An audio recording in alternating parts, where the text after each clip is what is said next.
We are carefully following the path of Hurricane Epstein right now. It is a Category 5. It's expected to make landfall sometime very soon. We are now one step closer to answering the question, what did the president know and how old were these women when he knew? I mean, this is a president who appointed a madman to be the nation's health secretary, and who in turn, he has just put like a QAnon conspiracy chat room in charge of the nation's vaccine schedule.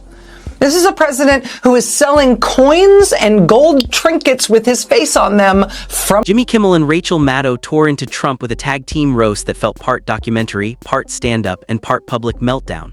Their jokes were razor-sharp, the commentary precise, and Trump's reaction hovered somewhere between confusion and quiet panic. Watching each moment unfold was chaotic, hilarious, and strangely thrilling, and somehow it only escalated from there. Mary Bruce didn't back down. She's like, oh, you don't like the questions about the murder? All right, then what about the Epstein files? Why wait for Congress to release the Epstein files? Why not just do it now? You know, it's not the question that I mind, it's your attitude.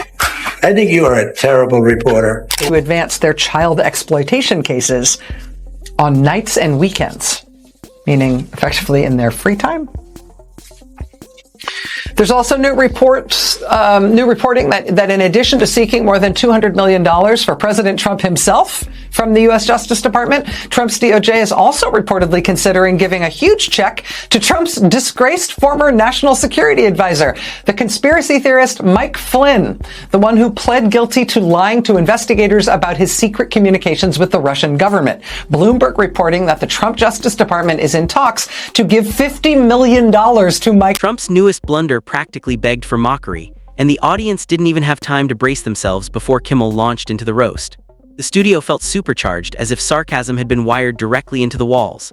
Every time Trump's decision-making came up, Kimmel compared him to an adult proudly demanding applause for completing a puzzle he never even opened, sending the crowd into hysterics. Both the House and Senate voted to release the long-withheld files related to a man who considered himself to be Trump's closest friend for more than a decade, the late sex criminal Jeffrey Epstein. The vote in Congress went 427-1. It was such a landslide, Trump might actually be able to rebury the Epstein files. Jimmy Kimmel embraced the absurdity like a man who had studied chaos long enough to turn it into a slideshow.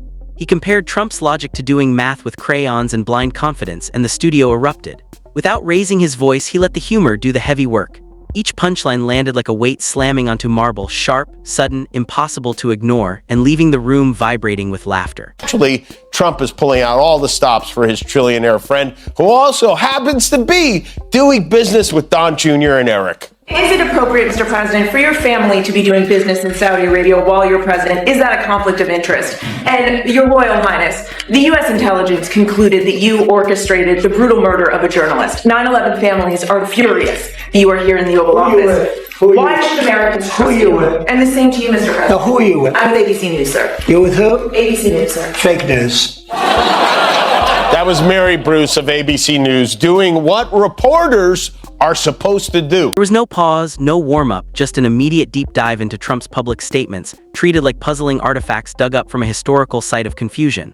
When Rachel Maddow took over, she didn't attack, she dissected. That's what made it lethal. Her tone suggested she expected Trump's behavior to be bizarre, yet she still seemed disappointed that he somehow managed to exceed even those expectations. New reporting in the New York Times that the Trump administration has now stopped the FBI and other Justice Department personnel not only from working on counterterrorism cases, but also the Trump administration has stopped federal law enforcement officers in multiple agencies from working on child sex trafficking and child exploitation. Sarcasm exploded again when Kimmel returned, acting as if Trump were starring in the most overwrought political soap opera ever produced.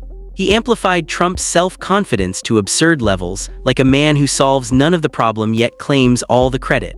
His reenactments had the crowd barely holding themselves together through the laughter. The Senate today sent the bill to the White House. Now, usually when Trump gets a bill, he declares bankruptcy and doesn't pay it. But this one, he's going to have to sign, or at least he says he's going to sign it, which means there's about maybe a 12% chance he will. Trump hasn't been this nervous about signing something since Don Jr.'s birth certificate. And he's not the only one. Speaker Mike Johnson, who shut most of Washington down for like 2 months to try to avoid this, very much wanted to amend the bill to allow them to redact names to. Comedy were a courtroom. Maddow played both prosecutor and jury.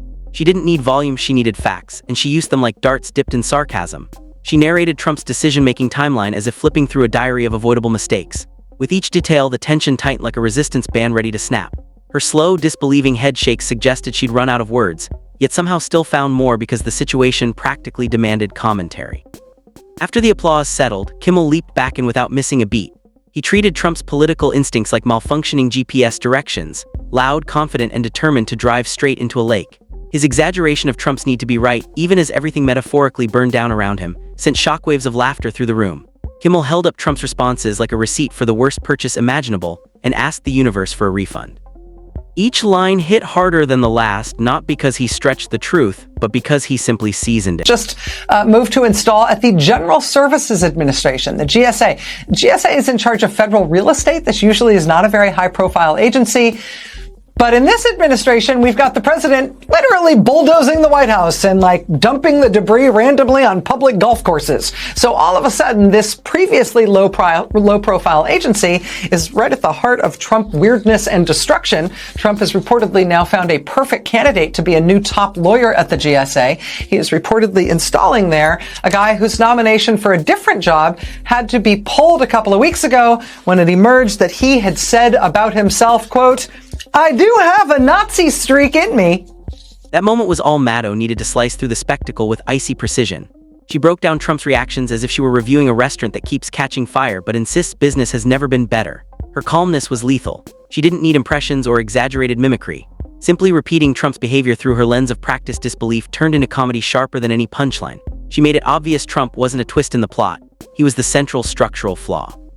The energy snapped back when Kimmel returned, looking like a man who just invented a new sport involving laughing at Trump's press appearances in real time. He cycled through expressions, shock, pretend enlightenment, theatrical disappointment, so quickly the audience could barely keep up. The jokes flew faster than the reactions. He had Trump spinning excuses like a carnival wheel permanently rigged to land on chaos. Just when it seemed the bit had peaked, he squeezed out another laugh like a mechanic tapping a stubborn engine to wring out the last drop of fuel. Then Maddow stepped back in, calmly popping Trump's inflated claims like sheets of bubble wrap. Her delivery was so understated that her punchlines felt like hidden traps. You only realized she landed one after you were already laughing. She compared the political mess to a DIY project spiraling out of control, except the person failing kept proudly live-streaming it as if it were a master class.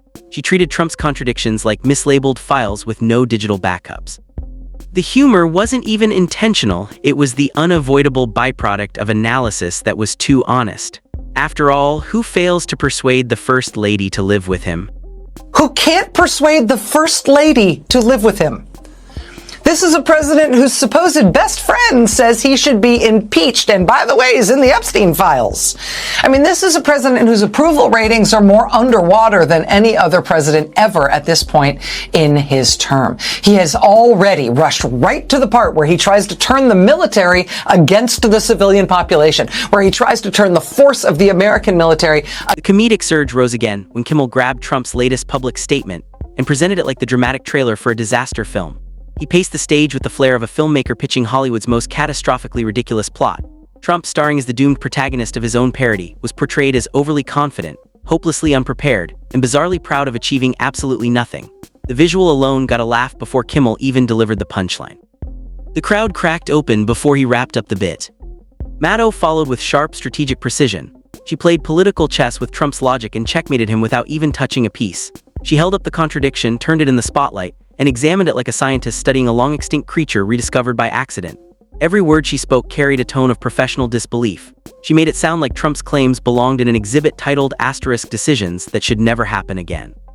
The audience laughed not because she tried to be funny, but because Trump's material made humor unavoidable. Kimmel returned with full momentum, diving straight into the next joke. He described Trump's resilience like a malfunctioning robot insisting everything was perfect while sparks shot out of its head. His exaggerated facial expressions turned mockery into a performance art.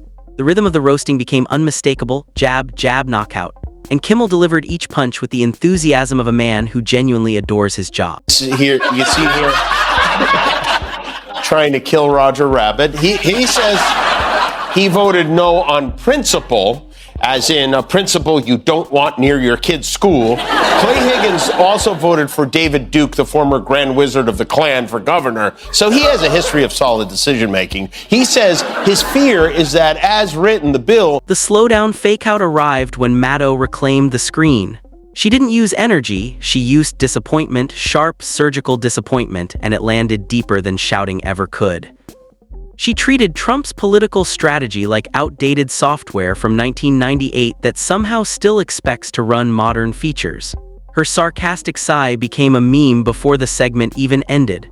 She wrapped the humor inside the analysis so tightly that people laughed before realizing why.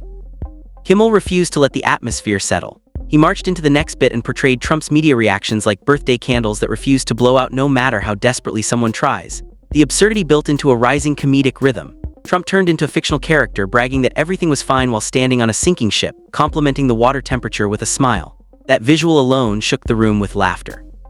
Maddow approached Trump's interviews the way lawyers approach confession tapes, with quiet satisfaction and a raised eyebrow. She unraveled each reaction like someone critiquing the world's most poorly constructed essay. Her sarcasm wasn't frantic, it was disciplined, precise, and devastating. It didn't even try to be mean. It simply pointed at the chaos and politely declared, "This is nonsense." And somehow that became the funniest version of all. Rushed right to the end because he has no idea how to play cards against opposition to him that is this big, this sustainable, this broad, and this correct.